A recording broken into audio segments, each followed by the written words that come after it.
परमात्मने नमः। दुख के समय ही सच्चे दोस्त की पहचान हो सकती है। सुख के तो सारे साथी हैं, परंतु जब इंसान पर बुरा वक्त आता है उसी समय सच्चे दोस्त की असली पहचान हो जाती है। तो प्रिय श्रोतागण, आज हम श्रीमद् भगवद गीता के तीसरा अध्याय के 6वें श्लोक से अध्ययन आरंभ करते हैं। ऊपर से इंद्रियों की क्रियाओं का त्याग कर देना कर्मों का त्याग नहीं है, यह भाव दिखलाने के लिए भगवान कहते हैं, कर्मेंद्रियाणि संयम्य न आस्ते मनसा स्मरन् इंद्रियार्थीन विमूढ़ात्मा मिथ्याचारः स उच्यते। जो मूढ़ बुद्धि मनुष्य समस्त इंद्रियों को हठपूर्वक ऊपर से रोककर मन से उन इंद्रियों के विषयों का चिंतन करता रहता है, वह मिथ्याचारी अर्थात दंभी कहा जाता है। यहाँ प्रश्न यह है कि कर्मेंद्रियाणि पद किन इंद्रियों का वाचक है और उनका हठपूर्वक रोकना क्या है। तो यहाँ कर्मेंद्रियाणि पद का पारिभाषिक अर्थ नहीं है, इसलिए जिनके द्वारा मनुष्य बाहर की क्रिया करता है अर्थात शब्दादि विषयों को ग्रहण करता है, उन श्रोत्र त्वचा चक्षु रसना और घ्राण तथा वाणी हाथ पैर उपस्थ और गुदा इन 10 इंद्रियों का वाचक है। यहाँ कर्मेंद्रियाणि पद को जिनके द्वारा कर्म किए जाएं ऐसी सभी इंद्रियों का वाचक मानना ठीक है, और हठ से सुनना देखना आदि क्रियाओं को रोक देना ही उनको हठपूर्वक रोकना है। दूसरा प्रश्न यह कि यहाँ संयम्य पद का अर्थ वश में कर लेना मान लिया जाए तो क्या हानि है। तो इंद्रियों को वश में कर लेने वाला मिथ्याचारी नहीं होता, क्योंकि इंद्रियों को वश में कर लेना तो योग का अंग है।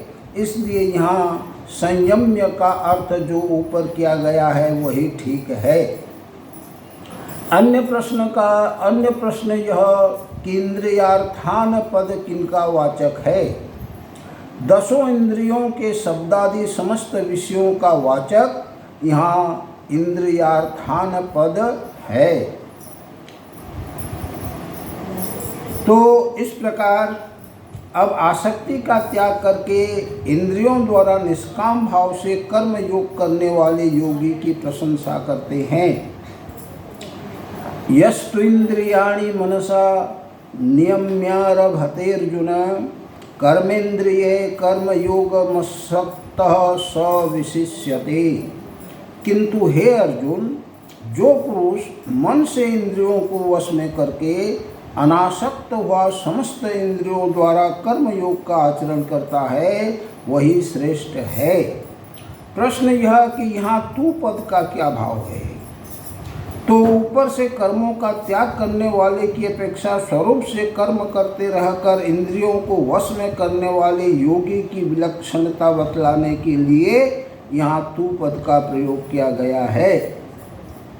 दूसरा प्रश्न यह कि यहाँ इंद्रियाणि और कर्मेंद्रिय इन दोनों पदों से कौन सी इंद्रियों का ग्रहण है।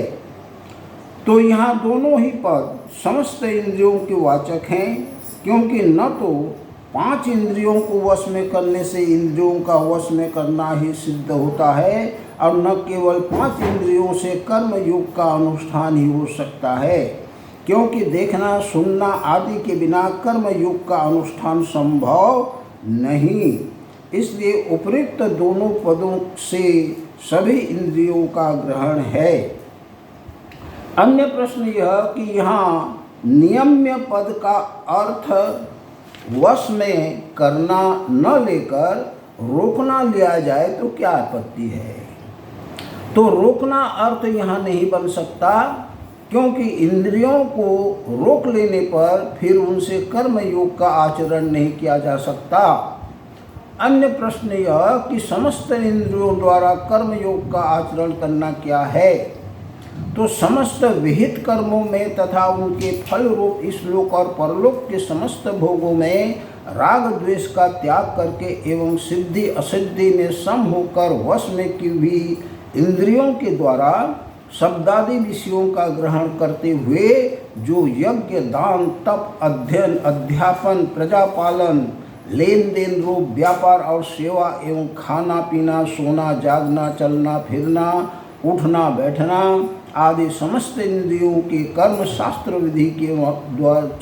विधि के अनुसार करते रहना है। यही समस्त इंद्रियों के कर्म योग का आचरण करना है। तो अब ऊपर से कर्मों का त्याग करने वाले मिथ्याचारी की निंदा और कर्म योगी की प्रशंसा करके अब उन्हें कर्म करने के लिए आज्ञा देते हैं। नियतम कुरु कर्म त्वं कर्म ज्यायो ह्यकर्मण शरीर यात्राणि च तेन प्रसिद्धेत कर्मण। तू शास्त्र विहित कर्तव्य कर्म कर, क्योंकि कर्म न करने की अपेक्षा कर्म करना श्रेष्ठ है तथा कर्म न करने से तेरा शरीर निर्वाह भी नहीं सिद्ध होगा। यहाँ प्रश्न यह कि कर्म न करने की अपेक्षा कर्म करना श्रेष्ठ है, इस कथन का क्या भाव है। तो इस कथन से भगवान ने अर्जुन के उस भ्रम का निराकरण किया है जिसके कारण उन्होंने यह समझ लिया था कि भगवान के मत में कर्म करने की अपेक्षा उनका न करना श्रेष्ठ है। अभिप्राय यह है कि कर्तव्य कर्म करने से मनुष्य का अंतःकरण शुद्ध होता है और उसके पापों का प्रायश्चित होता है तथा कर्तव्य कर्मों का त्याग करने से वह पाप का भागी होता है एवं निद्रा आलस्य और प्रमाद में फंसकर अधोगति को प्राप्त होता है। दूसरा प्रश्न यह कि कर्म न करने से तेरा शरीर निर्वाह भी सिद्ध नहीं होगा, इस कथन का क्या भाव है। इससे भगवान ने यह भाव दिखलाया है कि सर्वथा कर्मों का स्वरूप से त्याग करके तो मनुष्य जीवित भी रह सकता है, शरीर निर्वाह के लिए उसे कुछ न कुछ करना ही पड़ता है। ऐसी स्थिति में विहित कर्म का त्याग करने से मनुष्य का पतन होना स्वाभाविक है, इसलिए कर्म न करने की अपेक्षा सब प्रकार से कर्म करना ही उत्तम है। अब यहाँ पर कर्म न करने की अपेक्षा कर्म करना श्रेष्ठ कैसे है, इस पर कहते हैं यथार्थात् कर्मणो अन्यत्र लोको अपि कर्म बंधन तदर्थम कर्म कौन्तेय मुक्त संग समाचर। यज्ञ के निमित्त किए जाने वाले कर्मों से अतिरिक्त दूसरे कर्मों में लगा हुआ ही यह मनुष्य समुदाय कर्मों से बनता है। इसलिए हे अर्जुन, तो आसक्ति से रहित होकर उस यज्ञ के निमित्त ही भली भांति कर्तव्य कर्म कर। यहाँ प्रश्न यह कि यज्ञ के निमित्त किए जाने वाले कर्मों के अतिरिक्त दूसरे कर्मों में लगा हुआ ही यह मनुष्य समुदाय कर्मों द्वारा बनता है, इस वाक्य का क्या भाव है। तो इस वाक्य से भगवान ने यह भाव दिखलाया है कि जो कर्म मनुष्य के कर्तव्य रूप यज्ञ की परंपरा सुरक्षित रखने के लिए ही अनासक्त भाव से किए जाते हैं, किसी फल की कामना से नहीं किए जाते, वे शास्त्र विहित कर्म बंधन कारक नहीं होते, बल्कि उन कर्मों से मनुष्य का अंतःकरण शुद्ध हो जाता है और वह परमात्मा को प्राप्त हो जाता है। अन्य प्रश्न यह कि अयम लोकः का क्या अभिप्राय है। तो मनुष्य का ही कर्म करने में अधिकार है तथा मनुष्य योनि में किए हुए कर्मों का फल भोगने के लिए ही दूसरी योनियां मिलती हैं। उनमें पुण्य पाप रूप नए कर्म नहीं बनते, इस कारण अन्य योनियों में किए हुए कर्म बांधने वाले नहीं होते, केवल मनुष्य योनि में किए हुए ही कर्म बंधन के हेतु होते हैं। यह भाव दिखलाने के लिए अयम लोकः पद का प्रयोग किया गया है। अन्य प्रश्न यह कि तू आसक्ति से रहित होकर यज्ञ के निमित्त भली भांति कर्तव्य कर्म कर, इस कथन का क्या भाव है?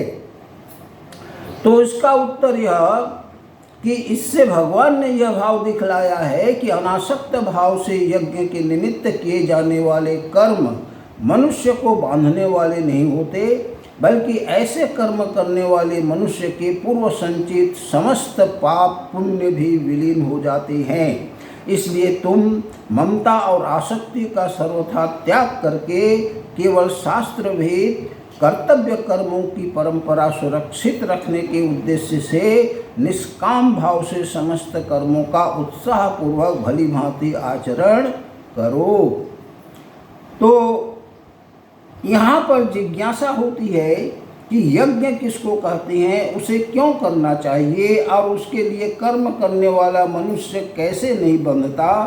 अतएव इन बातों को समझाने के लिए भगवान ब्रह्मा जी के वचनों का प्रमाण देकर कहते हैं कि सह यज्ञा प्रजा सृष्ट्वा पुरोवाच प्रजापति अनेन प्रसविष्यध्वमेश वो अस्तुष्ट कामधुक।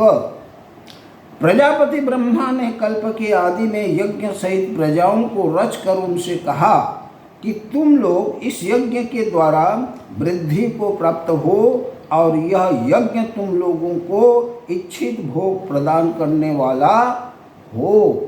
तो यहाँ प्रश्न यह कि तुम लोग इस यज्ञ के द्वारा वृद्धि को प्राप्त हो और यह यज्ञ तुम लोगों को इच्छित भोग प्रदान करने वाला हो, इस वाक्य का क्या भाव है। तो इससे भगवान प्रजापति ने मनुष्यों को आशीर्वाद दिया है। उनका अभिप्राय यह है कि तुम लोगों के लिए मैंने इस स्वधर्म रूप यज्ञ की रचना कर दी है। इसका सांगोपांग पालन करने से तुम्हारी उन्नति होती रहेगी, तुम्हारा पतन नहीं होगा और तुम लोग वर्तमान स्थिति से ऊपर उठ जाओगे और यह यज्ञ इस लोक में भी तुम्हारी समस्त आवश्यकताओं की पूर्ति करता रहेगा। तो प्रिय श्रोतागण, आज के लिए मैं अपनी वाणी को विराम देता हूँ। धन्यवाद, नमस्कार।